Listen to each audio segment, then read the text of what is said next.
Ya, Bismillahirrahmanirrahim. Assalamualaikum warahmatullahi wabarakatuh. Saya Muhammad Rami Febrian dari Universitas Inaba dengan NIM 101124220138 dengan dosen pengampu Dr. Anggono. Izin untuk menyampaikan terkait tugas dari sesi 14 yaitu tentang alternative risk transfer dan captive insurance. Oke, yang pertama itu manfaat dari alternative risk atau ART. Alternative Risk Transfer atau ART adalah suatu metode pengelolaan risiko yang biasanya digunakan sebagai alternatif dari asuransi konvensional. Nah, manfaat utamanya apa saja dari ART ini? Yang pertama itu ada fleksibilitas dalam pengelolaan risiko, yang dimana memang ART ini bisa dibilang sangat fleksibel dalam pengelolaan untuk menanggulangi dari suatu resiko. Lalu yang kedua, mengurangi ketergantungan pada asuransi tradisional. Jadi kalau ini ART ini bisa dibilang mengurangi ketergantungan asuransi konvensional atau tradisional. Lalu yang ketiga ada efisiensi biaya jangka panjang yang memang dari ART ini tidak terlalu banyak memakan cost karena pada dasarnya eh, bisa dilakukan dalam satu fleksibel gitu untuk sebagai alternatif dari konvensional. Lalu yang keempat, ada kontrol lebih besar untuk atau pembiayaan dari risiko. Nah, kalau ART ini memang kita dapat mengkontrol ataupun menganalisa gitu terkait dari pembiayaan risiko tersebut. Lalu yang terakhir ada mendukung stabilitas keuangan yang dimana memang dalam hal ini ART ini bisa mendukung stabilitas keuangan dari suatu risiko.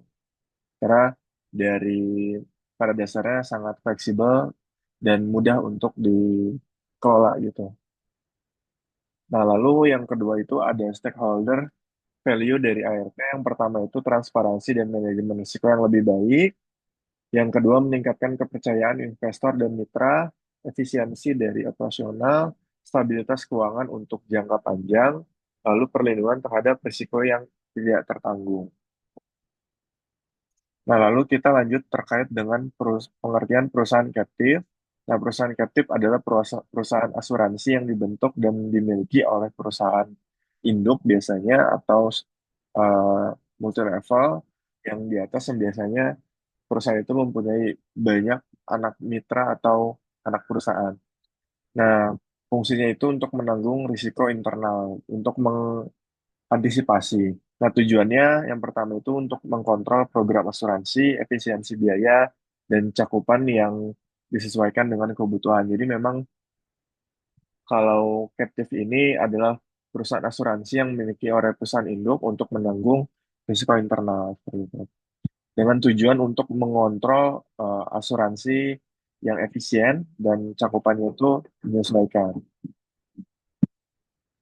Nah, jenis-jenis perusahaan captive yang pertama itu ada single parent captive, ada group captive, ada associasi captive, ada rent captive.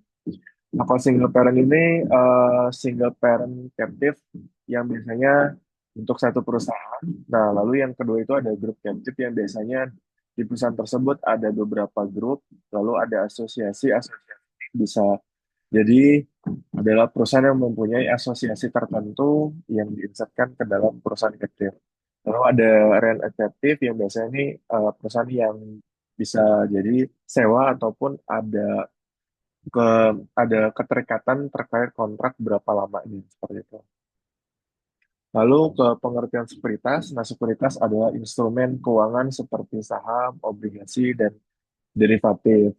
Nah, dalam ART sendiri biasanya sekuritas ini digunakan untuk mentransfer risiko ke pasar modal. Jadi, misal asuransi ini ditanamkan di pasar modal, di mana kan yang banyak orang tahu di saham itu atau obligasi kan revenue terus naik ya. Jadi, di dalam artian uang kita yang kita asuransikan lebih safety di sana, seperti itu.